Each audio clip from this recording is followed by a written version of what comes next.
کیا تھا؟ یہ پیغام تھا بالکل جس میں وحدت ہے، تسلسل ہے. کبر علی المشرکین ما تدعوہم الیہ. بنیادی طور پر اگر آپ ہسٹری آف اسلام دیکھیں تو قرآن نے تو اشارہ کیا نا کہ مشرکوں پر سب سے زیادہ بھاری یہ بات گزرتی ہے. بالکل صحیح. آپ صلی اللہ علیہ وسلم نے جب کہا قولوا لا الہ الا اللہ تفلحون، عرب کے معاشرے میں آپ کی صداقت اور دیانت کی گواہی دینے والے اور آپ کا بے حد احترام کرنے والے آپ کے جانی دشمن ہوئے. ایسے ہی. اس لیے نہیں ہوئے کہ نعوذ باللہ انہوں نے کوئی آپ کے کردار میں کمی دیکھی، انہوں نے آپ کے طور طریقوں میں کوئی کمی دیکھی، آپ کی پبلک ڈیلنگ میں کمی دیکھی. اصل یہی تھا کبر علی المشرکین ما تدعوہم الیہ. جب انہوں نے دیکھا کہ ایک ایسے نظام کی طرف بلا رہے ہیں کہ جس کا تسلسل آگے ہے اور جس میں اللہ کی ہدایت کے مطابق پوری انسانیت کے لیے وحدت کا، اتفاق کا اور اتحاد کا پیغام ہے، تو جو انہوں نے اپنے اپنے بت بنائے ہوئے تھے اور وہاں پر تقسیم در تقسیم کی ایک سازش کی ہوئی تھی، وہ سمجھتے تھے کہ یہ ہمارے بنائے ہوئے بت اور یہ ہمارے سارے تفرقے اور ساری تقسیمات جو ہم نے انسانیت میں کی ہیں، یہ سارے کے سارے بت تو گر جائیں گے. اس لیے ان پر بھاری گزرا. اور نبی کریم صلی اللہ علیہ وسلم آپ کو مشکلات کا سامنا کرنا پڑا. مکی زندگی کی تکلیفیں جب سیرت کا باب آئے گا اس کو بیان کریں گے، لیکن کسی مسلمان سے وہ بات پوشیدہ نہیں. پھر مدینہ منورہ میں بھی جو آپ کے خلاف سازشیں ہوئی، آپ پر حملے ہوئے اور پھر غزوات ہوئے، پھر اس میں جنگیں ہوئی. مشرک دشمنوں نے سارا زور لگا کر دیکھا کہ کسی طرح اس چراغ کو کمزور کریں، لیکن انہیں اس وقت لگا کہ ہر طرح کی سازش کرنے کے بعد جب تک آپ کا وجود ان کے درمیان قائم ہے ہم کامیاب نہیں ہو سکیں گے. صحیح. نتیجتاً ہر طرف سے مایوس ہو کر اور ساری سازشیں کر کر وہ اس امید پر آس لگا کر بیٹھ گئے کہ جب آپ نہیں ہوں گے تو پھر ہم دوبارہ یہ بھرپور حملہ کریں گے. سازشیں تو ہمیشہ جاری رہیں لیکن ایک بھرپور حملہ. اسی لیے جب آپ کا وصال ہوا تو 3 بہت بڑے چیلنجز درپیش تھے سیدنا صدیق اکبر رضی اللہ تعالیٰ عنہ کو. وہ کیا تھا؟ منکرین زکوٰۃ کا جو basic pillar of Islam per compromise کرنا چاہتے تھے کہ مالی نظام الگ کر دیں اور عبادات میں ہم آپ کے ساتھ سجدے کرتے رہیں گے. اس کے بعد ختم نبوت کا جو بالکل ایک بنیادی ستون ہے پورے کے پورے عقیدے کا. اس کے ساتھ ساتھ ان تمام تر مشکلات کے باوجود وہ جو حملے تھے اس کی بنیاد یہ تھی کہ اب ان کو جمع کرنے والے نہ رہیں، وہ ذات خود نہ رہی تو ہم اب سازشوں میں کامیاب ہو جائیں گے.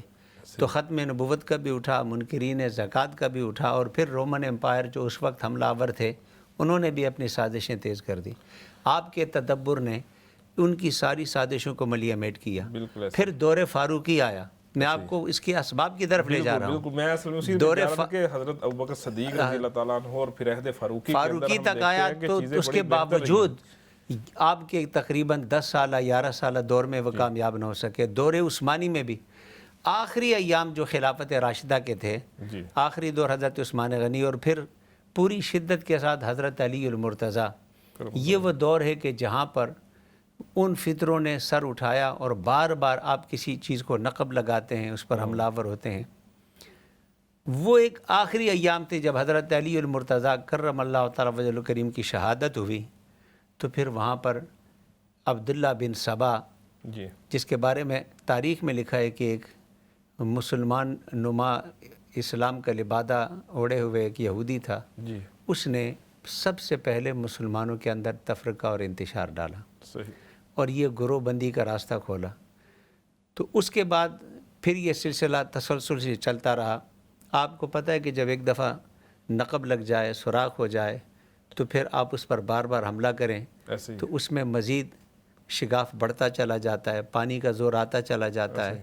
تو بنیادی طور پر جو دور مصطفوی تھا اور خلافت راشدہ کا دور تھا وہ اس کے آگے بند باندھے رکھا، لیکن خلافت راشدہ کے بعد پھر پہلی مرتبہ یہ تفرقے کا، گروہ بندی کا آغاز ہوا اور پھر اس کے اثرات مختلف صدیوں میں مختلف ناموں سے مختلف شکلیں بدل کر تاریخ اسلام پر، اسلام کی وحدت پر، امت مسلمہ کے اتحاد و اتفاق کی جسد واحد پر کاری ضربے لگاتے رہے اور آج وہ چیزیں اپنے عروج کو پہنچی ہوئی ہیں. علامہ صاحب، آپ نے نبی اکرم صلی اللہ علیہ وسلم کے دور سے لے کر خلافت راشدہ اور پھر حضرت علی رضی اللہ تعالیٰ عنہ کا جو آخری دور تھا خلافت کا، اس کا تذکرہ کیا اور اس کے بعد جو حالات پیدا ہوئے اس کا بھی تذکرہ کیا.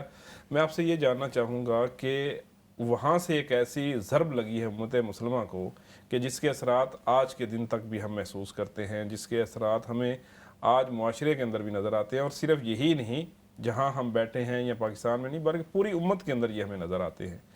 تو قرآن اور سنت سے دوری, یعنی قرآن کے اندر تو احکامات ہیں نا کہ اللہ کی رسی کو مضبوطی سے تھامے رکھو اور تفرقے میں نہ پڑو, تو جو آپ نے اسباب پیدا کیے ہیں کیا اس وقت لوگوں کو یہ علم نہیں تھا کہ قرآن ہمارے لیے منبع ہدایت ہے, نبی اکرم صلی اللہ علیہ وسلم کی ذات جو ہے ہمارے لیے روشنی کا مینار ہے, اور ہم ان دونوں چیزوں کو پکڑے رکھیں اور ہم بجائے اس کے کہ کوئی گروہ کہلائیں, کوئی ایک فرقہ کہلائیں, ہم امت کے تصور کو ہی برقرار رکھیں؟ بڑی خوبصورت بات آپ نے کی کہ جب لوگوں کو ادراک بھی تھا تو پھر اس سازش کا شکار کیسے ہو گئے, یہی بنیادی ہے. بالکل ایسے ہی ہے. اس کا جواب بھی آپ قرآن سے تلاش کریں. قرآن مجید میں سورہ جاسیہ چیپٹر 45 ہے, اس کی اگر آپ آیت نمبر 16, 17, 18 پڑھیں آپ کو ان چیزوں کا جواب ملے گا. صحیح. کیا جواب ہے؟ قرآن مجید کی سورہ جاسیہ میں آیت نمبر 16 میں چیپٹر 45 میں فرمایا وَلَقَدْ آتَيْنَا بَنِي إِسْرَائِيلَ الْكِتَابَ وَالْحُكْمَ وَالنُّبُوَّةَ وَرَزَقْنَاهُم مِّنَ الطَّيِّبَاتِ وَفَضَّلْنَاهُمْ عَلَى الْعَالَمِينَ. اللہ نے فرمایا کہ ہم نے بنی اسرائیل کو کچھ نعمتیں دی, ان کا ذکر ہے جو نعمتیں دی. الکتاب, ہم نے انہیں بک آف گائیڈنس دی. صحیح. والحکمہ, پھر ہم نے انہیں حکمت دی یا پھر لا دیا, صحیح. قانون بھی دیا. والنبوۃ, پھر ان کے اندر نبوت جاری کی. ورزقناہم من الطیبات, پھر ہم نے انہیں معاشی طور پر بے نیاز کر دیا, پاکیزہ چیزوں کی فراوانی کر دی. پانچویں چیز فرمایا وفضلناہم علی العالمین, عالمین پر ہم نے انہیں فضیلت دی, یعنی جو ہائیسٹ اسٹیٹس ایک سوسائٹی کا ہوتا ہے ہم نے وہ دیا. یہ 5 نعمتیں اللہ نے اس ایک آیت میں بیان فرمائیں. صحیح. وَآتَيْنَاهُمْ بَيِّنَاتٍ مِّنَ الْأَمْرِ, اگلی آیت میں فرمایا آیت نمبر 17 میں کہ ہم نے پھر انہیں اپنے جو معاملات ہیں رب کائنات نے جو اپنے امر کو ان کے لیے واضح کیا, حکم الہی بھی ان پر واضح ہو گیا, فضیلت بھی مل گئی, روزی کی فراوانی بھی مل گئی, لا بھی مل گیا, کتاب بھی مل گیا. فَمَا اخْتَلَفُوا إِلَّا مِن بَعْدِ مَا جَاءَهُمُ الْعِلْمُ بَغْيًا بَيْنَهُمْ. پھر یا اللہ کیا ہوا؟ فرمایا انہوں نے اختلاف کیا, حالانکہ ان کے پاس علم آ چکا تھا, اس حقیقت کو سمجھتے تھے کہ کتاب کیا ہے, ہدایت کیا ہے, وحدت کیا ہے, اتفاق کیا ہے. بغیم بینہم, آپس کے باہمی بغض اور اناد اور حسد کی وجہ سے. اللہ اکبر. یہ قرآن بیان کرتا ہے. صحیح. کہ یہ نہیں کہ انہیں علم نہیں تھا, معلوم تھا, انہیں معلوم تھا. قرآن کہتا ہے کہ انہیں علم تھا. فَمَا اخْتَلَفُوا إِلَّا مِن بَعْدِ مَا جَاءَهُمُ الْعِلْمُ.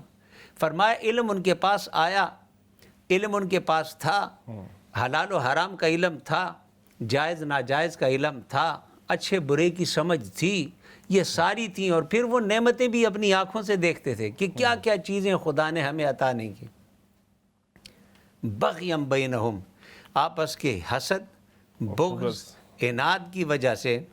ان ربک یقضی بینہم یوم القیامہ فیما کانوا فیہ یختلفون. فرمایا انہوں نے ساری سرحدیں پار کی, ساری حدیں توڑ دی. اللہ تبارک و تعالیٰ قیامت کے دن ان کا فیصلہ کرے گا ان چیزوں میں جس میں انہوں نے اختلاف کیا.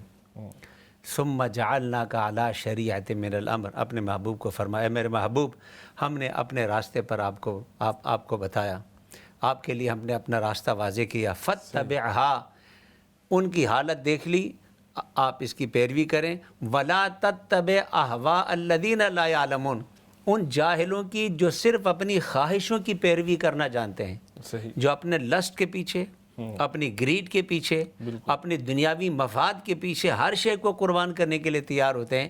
ولا تتبع اہواء الذین لا یعلمون, آپ ان کی کبھی پیروی نہ کریں. یہ قرآن ہے جو ہمیں حقیقت بتاتا ہے کہ تفرقے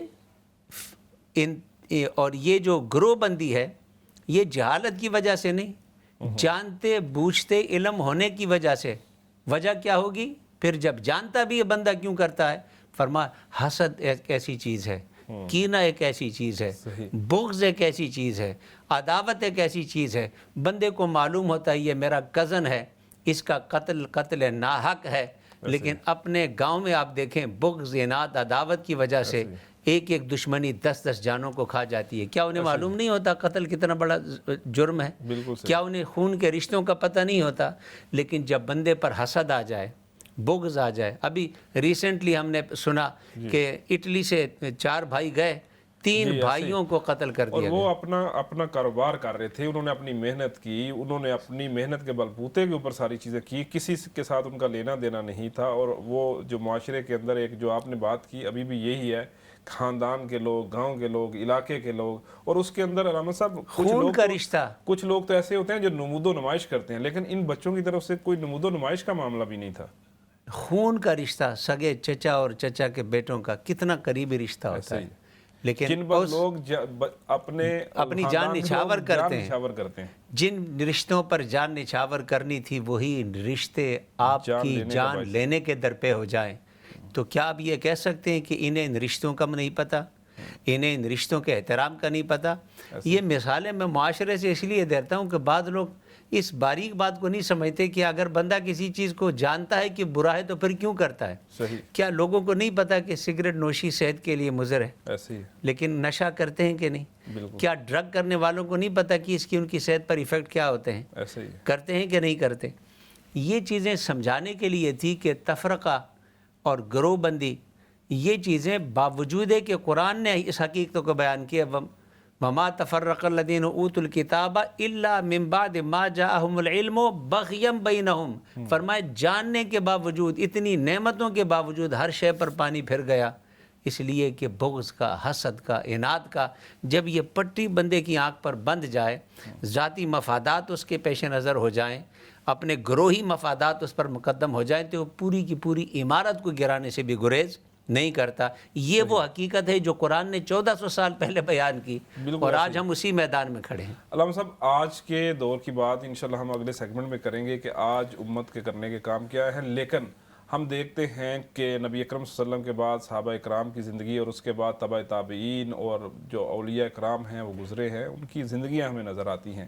تو آپ کو کیا لگتا ہے کہ اتنا عرصہ گزرنے کے باوجود ہم 1400 1500 سال جو ہے نبی اکرم صلی اللہ علیہ وسلم کے بعد کی زندگی افراد نے گزاری ہے، تو اس پورے عرصے کے اندر کسی نے ایفرٹ کی کہ امت کو ان چیزوں سے بچا کر ایک امت کا درجہ دیا جائے؟ کیونکہ مسلمان جب بھی متحد ہوئے ہیں انہوں نے دنیا کو فتح کیا ہے، اور جب بھی یہ تفرقہ پرستی کے اندر، گروہوں کے اندر، مسالک کے اندر بٹے ہیں، یہ ہمیشہ سے تب سے مفتوح ہی رہے ہیں، ان کے اوپر دنیا غالب رہی ہے۔ میں سمجھتا ہوں کہ تاریخ اسلام اس بات سے بھری پڑی ہے کہ ہر دور میں ایسی عظیم شخصیات آئی ہیں جنہوں نے اس فرقہ پرستی کے خلاف، اس گروہ بندی کے خلاف، باہمی انتشار کے خلاف، مسلمانوں میں در کرنے والی بیماریوں کے خلاف ہمیشہ جہاد کیا، علم بغاوت بلند کیا، جہاد کیا، اسٹرگل کی۔ دنیا اور تاریخ اسلام انہیں حضرت عمر بن عبدالعزیز سے لے کر امام حسن بصری تک، ان سے آگے آپ ائمہ اربعہ، ان سے آگے ائمہ محدثین، جنہوں نے ان چیزوں کو پریزرو کر کے جب لوگوں نے نبی کریم صلی اللہ علیہ وسلم پر جھوٹ باندھنے کا وتیرہ اپنانے لگے، اور لگا کہ اب لوگ اپنے اغراض و مقاصد کے لیے بے حیائی اور بے شرمی کی اس حد تک پہنچے ہیں کہ وہ آپ صلی اللہ علیہ وسلم پر بھی جھوٹی بات اپنے فکر کو ثابت کرنے کے لیے آپ کی طرف منسوب کرنے سے بھی دریغ نہیں کرتے۔ امام بخاری جیسی شخصیت اٹھی، امام مسلم جیسی شخصیت اٹھی، امام ترمذی کے، امام ابو داؤد، امام نسائی، موطا امام مالک، یہ وہ شخصیات تھیں جنہوں نے اس پہلو کی طرف رجوع کیا اور آپ صلی اللہ علیہ وسلم کی طرف منسوب ہونے والی چیزوں میں ان کی اصول و ضوابط بنا کر کھرے کھوٹے کو الگ کیا، سچ اور جھوٹ کو الگ کیا۔ ایک بہت بڑا فتنہ تھا جس کا اس دور میں سدباب کیا، اور ایک بہت بڑا امت پر احسان ہے، یہ ایک پہلو ہے۔